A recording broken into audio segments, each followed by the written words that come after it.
Hey, what's up, guys? Yesterday I posted a little bit of a teaser showing some of the articulation. It was no audio or anything like that in the video. It was just actually from an Instagram video I posted a while ago, or was it Facebook? Something like that. Anyway, I've had some questions about the line, and yeah, it's still very much in development, obviously, but I wanted to go over just two kind of brief things real quick. Some people asked about gapping in the articulation. They said, yeah, it looks good, but it looks like there's a lot of gapping. Well, I'm just going to show you what we have. Obviously, there's going to be some gapping on any articulation if it has particularly extreme ranges. That's not a great way of wording that, but you get the idea. So anyway, I'll just go ahead and show you the absolute maximum capacity. Now, do remember, these are just 3D printed prototypes, like early super prototypes, not molded or casted or anything, fresh off the printer. You can even see the little nubbins that I haven't cleaned up yet. But there's the maximum range going to the side. You can see no gapping there going to the side, obviously either side. It's the same way.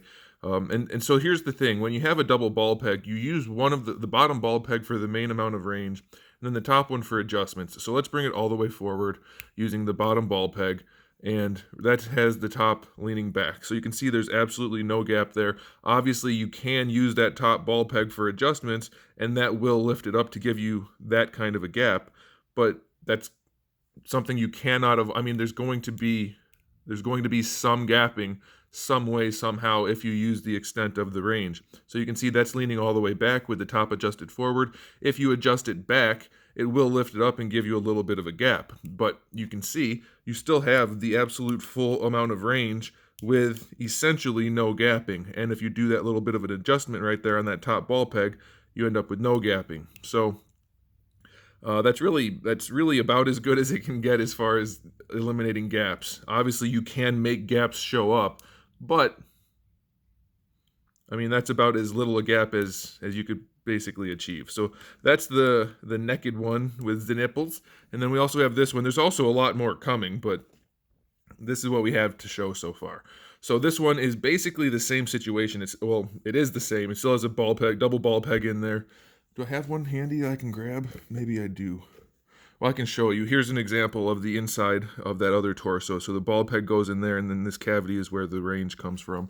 But is there a ball peg handy? I don't know. I don't know if I have one printed or not, a spare one. I don't think I do. So anyway, you just have a big cavity in both spots in the double ball peg. But you use the bottom one for the main amount of range, and that gives you the full lean forward. And then, obviously, there's a little bit of range there. No gap in the back.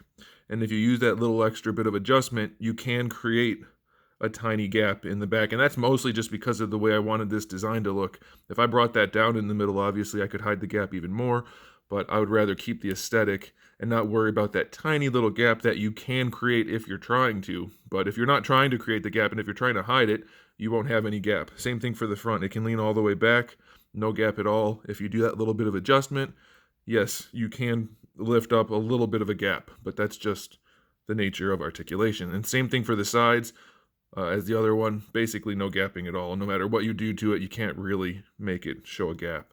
So you're going to have as much range as I can possibly squeak out of these guys while maintaining the aesthetic. Some people asked about the pegs in the shoulders. That's simply for the prototype.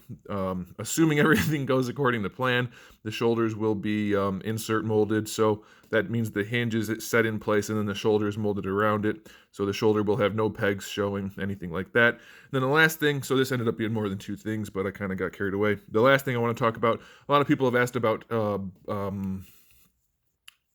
butterfly joints. And yes, you can throw butterfly joints on a figure and you might be able to get a little bit of better range out of them in certain poses. However, I really wanted to lean toward the aesthetic, and I think throwing a butterfly on here, while it can be done, maybe, I mean, I'd have to rework almost everything. But I considered this before I finished these off, and I just really wanted to lean toward the aesthetic and still have good range. Like you're going to have, now these don't function properly completely because we're made out of 3D printed material, but like I can't move that shoulder right now without potentially breaking. There we go. You can still bring the arms like all the way straight forward. So you're going to have plenty of range. Yeah, maybe you could have more with a butterfly for sure. Like obviously that's a good thing, but it would also hurt the aesthetic a lot. Like, we'd have to cut this armor completely, and that would look maybe okay on the armor, but it definitely wouldn't look as good as not having it cut. And on the one with the nipples, then you would definitely just be destroying the sculpt. And I really didn't want to do that.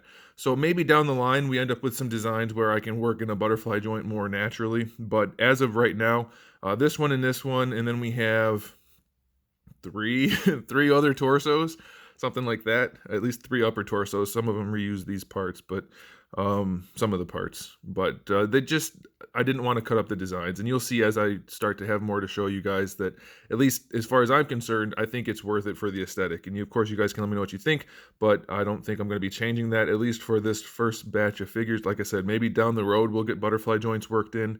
But for me, the aesthetic outweighs the minimal gains of the butterfly joint. So there it is. That's all I wanted to share. I'm still doing more printing.